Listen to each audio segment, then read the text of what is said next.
Alright, you guys. Today, we're going to be reacting to Strange Deaths in New York Drill. Now, I'm going to say this once and one time only.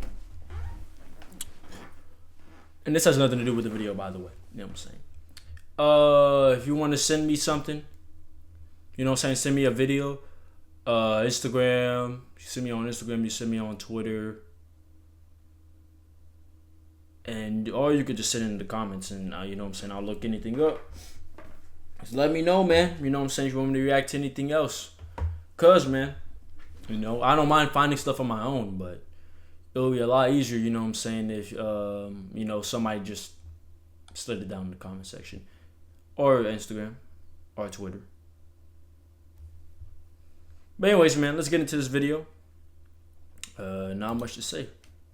Let's get into it. If you're not in tune with the New York drill scene, then you might not know who Shy K is. Don't but know for him. all intents and purposes, currently he's just another example of one of the hottest rappers in New York that ended up in either local or federal custody. As I've noticed a trend from Brooklyn to the Bronx that continues today, as the NYPD will just let you run free while they put together every piece of footage over the span of years and then grab you. But the first time I heard Shy was when a song called D&D came out. And I wasn't familiar with everybody that got dissed on this song, but one name that stood out was Delilah. And that's because this was obviously the name of a woman, and it's not like I haven't heard such disrespect before in Chicago, but something just didn't sound right about this kid saying he was smoking on some girl. What could she have possibly done to... She low-key bad, bro. If she's of age, then she's bad, but if she's not, then I take back everything I said. You know what, I'm gonna just, hold on, I'm gonna pull back. Anyways, bro, hey, that's crazy. How did she die? These were the questions I had, but I never looked into it once I kept seeing pictures and videos of her with a set out of the Bronx called Oh, bro, she's a gangster, bro. hey, if you're a part of that life and you actually start, you know what I'm saying, you hang out with you know what I'm saying, the ops, bro, hey, it's free game, bro. Like, you know, like, the Bronx DA calls a set of bloods and subset of sex money murder. But like most girls that get caught up in situations like this, it's likely that she never even threw a rock, and that the people dissing her after she died was done more to hurt the guys she was around that are actually in the streets, rather than her being disrespected for something she actually did. Although she had been arrested at least once in the past for assault on another woman. And initially, all anyone knew is that someone shot her on the third floor of an apartment building at 3339 Hull Avenue in the Norwood neighborhood of the Bronx. And something that I've noticed about whenever someone is killed inside of a building or a house, you'd think it would be a shut and closed case because surely the perpetrator would have been someone that was also inside, but this never seems to be the case. It was reported by multiple sources in the Bronx that she and several individuals were seen on camera entering this building, but around the time of the shooting, everyone but her is seen on camera running out, and that a weapon was tossed out of the window. The DA says this building was a trap house, and today these type of buildings are used more as hangouts to get high and have some type of safe haven to chill inside without just standing on the block lacking. So it's clear that the only people in the building with her were people that she knew and trusted. So of course, in the streets, her dying in this manner could only mean two things: a backdoor or an accident. And I've even heard that not only did her friends call her mother to tell her that she had been shot, but that they also waited nearly an hour to call an ambulance to the scene, and that she was still alive the entire time. These people tricked me for over an hour to look for my daughter downstairs, and she was upstairs. That same number calls me back. Delilah's in apartment 3A. And she's dying and hangs up. Now, this building on Hull Avenue was just around the corner from another building on Decatur Avenue, which the police acknowledged had been taken over by the Drilly Gang after its owner, a 97-year-old woman, had died. In fact, in 2022, the NYC Department of Buildings even issued notices to the owner about safeguarding it since the building had fallen into disrepair, but apparently the... Bro. That's wild if they backdoored her, bro.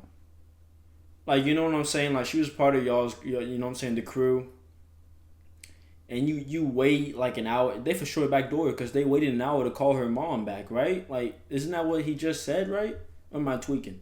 The city was unaware that the owner had already been dead for 2 years at this point, and people on the internet were trying to blame this murder on a guy named Lee Drilly, especially after he got arrested. But he has never actually been formally charged with the murder, and he's currently serving time for drug trafficking. And the apartment around the corner from where Delilah was killed actually had drugs and paraphernalia as well as ammunition seized Dang, from it. bro, that's a Now, bunch of a coke. woman named Precious, identified in the streets as PW Jet, along with a 16-year-old boy, were actually charged with the murder, being 2 of the 4 people that were supposedly in the building with Delilah at the time. And she eventually pled guilty to manslaughter. Bro, I'm sorry. I'm reading this name, bro. Bloods, sex, money, murder. You could have came up with a better name, like BSMM. Like I guess, you know what I'm saying, it sounds kind of cool, but y'all guys could have came up with a better name than blood, sex, money, murder. Like, come on, big dog. You know. Murder, which further adds to the Don't theory shoot me. this was just Actually, an I'm in accident. Texas. But either I'm way, coming her after death you. actually added to the long indictment against the Drilly gang, which just took saying, y'all down could've 20 picked a better members name. and involved 32 different Dang, crimes. 20 weapons. members? Personally, I believe that Delilah's death was an accident, but that's still no excuse for her killer. Guns float around in the hands of teenagers so much these days that they get used like toys. And when you got a bunch of people not even old enough to drink playing with them, something like this is bound to happen no matter what. They be drinking Delilah anyway. also didn't Like I help said. herself in this situation, as if you're not the one shooting, you don't have any business around these guys in the first place, That's what I'm especially saying, not in a bro. trap house. Some people in New York say she was messing around with some of the drillies. Exactly, she Some gotta say be. she was a real member. But Nah, let's be real. Anything can have you considered to She was for sure. Let's take a guess. She was for sure sucking this dude up, and then the other two, like, you know, the brother that she, you know what I'm saying, she never had type shit. be a real member these days, and had she Rest in chosen peace better to her, friends, she'd still be alive. But moving on to a guy that people were commenting in my old New York video that I should cover, or at least look into his case. C.H. Watts. Now, before I even knew who he was, I kept seeing videos and clips of his dad speaking on his death. And in my opinion, that's kind of messy. The internet is a ruthless place, and speaking on the death of your child who is in the streets only leaves you as a parent open to all this trolling. But it seems like the things he was saying actually added to the confusion in his son's murder. Now, it was initially reported by police in Brooklyn that an 18-year-old man was shot in a parked car in Bed-Stuy in front of a recording studio around 796 Green Avenue. But 796 Green Avenue is the address of a local deli, and I couldn't find any recording studio on that block unless they were just recording in one of the houses in the area. But his father told Charleston White that C.H. was at an Airbnb with his girlfriend and a few friends to shoot a music video, but that he got a phone call about another party at another Airbnb, which lured him to where he would be killed. Now, his father goes on to state that once he got to this other party, he saw some females there that he wasn't supposed to be around. And as a result, he says that C.H. wanted to go outside to finish shooting the video, and he asked his friends to let him hold a gun before he stepped out. But apparently they told him no, and when he left a couple seconds later, shots went off and he was dead. And even though eventually a man named PJ Glizzy was arrested for the murder, this story is just one of several conflicting stories on how it actually occurred, as some state that he did have a gun since one was recovered at the scene, but police also state that he was transported to the hospital by private means, so his body wasn't found at the scene. Bro, New York be dangerous, bro. I already know there's like probably way more dangerous places, bro, but this is insane. Like this was like the Florida days, Jacksonville days when they had Fulio, when Fulio was alive, man. Either him having a gun was a lie, or whoever did take him to the hospital tossed the gun out of the car before they left. And then there's the fact that his father seemed to be speaking more from the perspective of what he heard rather than what actually happened. And even old social media posts from C.H. himself calling his father a deadbeat make it confusing as to why his father was even speaking about his death on social media and in interviews in the first place.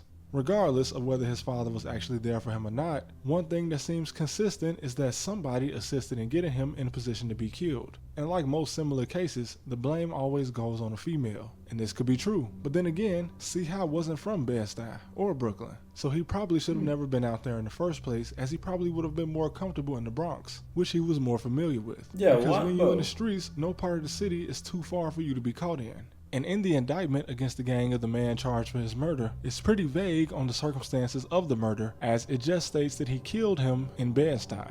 And there is no mention of a female, a party, or an Airbnb, especially not two different Airbnbs. Now, am I saying that his father's story is a lie? No. Whoever his father heard this from, it was probably somebody in the Bronx or Brooklyn, maybe even someone close to the situation. So it's very possible that a lot of this story is true. And wherever this second party was at an Airbnb could have very well been at a house that also doubled as a recording studio. But like many gang racketeering cases in New York, this one is federal. So getting all of the information from it won't be as easy as if it was just in the Bronx court or a Brooklyn court. So even though it seems to be solved, the circumstances of how he got to where he was and where he was before are still pretty hazy.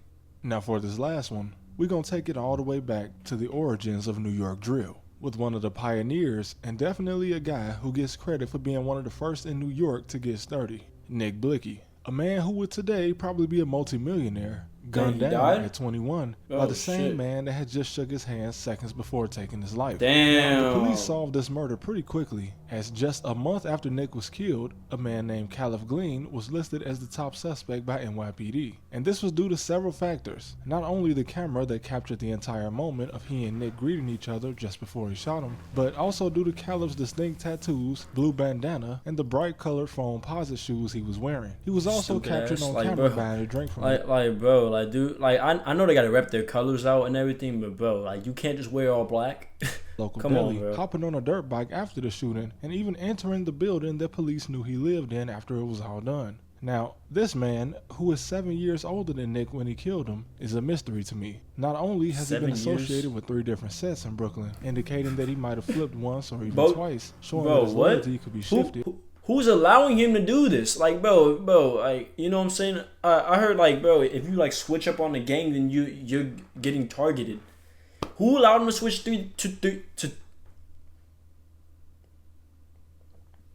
Who allowed him to switch to 3 gangs, bro? But there's almost no motive known publicly about why he would have wanted Nick dead in the first place. The camera caught him as he left the deli and found Nick standing near Rogers Street in the Prospect Lefferts Gardens neighborhood of Brooklyn, and after greeting him, he took a few steps back and fired. Clearly these two had some sort of relationship, or at the very least, Nick was under the impression that there was no ill will between them, as he appeared to be caught off guard. Now, Caliph has also been associated with Chef G, another Brooklyn rapper who's seen pictured here with Donald Trump, and a rival of the Blicky gang. But Chef has already been to the feds, out and back again, with no mention of him having put up any type of bounty on Nick. And he currently is back in prison on a gang conspiracy charge, so that kind of rules him out, even though it seems that the only real motives for this crime would have been either a bounty put up by someone or some type of personal dispute. But either way, the killer was caught red-handed 5 years ago and arrested in Philadelphia. It's still strange that in 2025, there is no clear motive for the betrayal of one of the genre's earliest pioneers. And unfortunately, he'll have to go down as another what-if story similar to another Brooklyn native, Pop Smoke. Damn. But it's just another cautionary tale of living that life. Bro. No matter how talented he might have been or innovative, his ties in the streets opened up the possibility for such a thing to happen to him. But rest in peace to everyone I mentioned in this video, and thank you guys for watching as always. I'll see you next time. Yeah, man. Well, what y'all guys think? You know what I'm saying? Has New York even gotten better? You know what I'm saying? With you know what I'm saying, with the deaths and stuff? I don't know. I don't pay attention. Fuck. I don't know. I don't pay attention to anything, bro. You know what I'm saying? So has it gotten better? I don't know. But man, if you're new here, like, subscribe, do all that. Oh, what the fuck? I feel so like drowsy. Until next time, bro. See you guys later.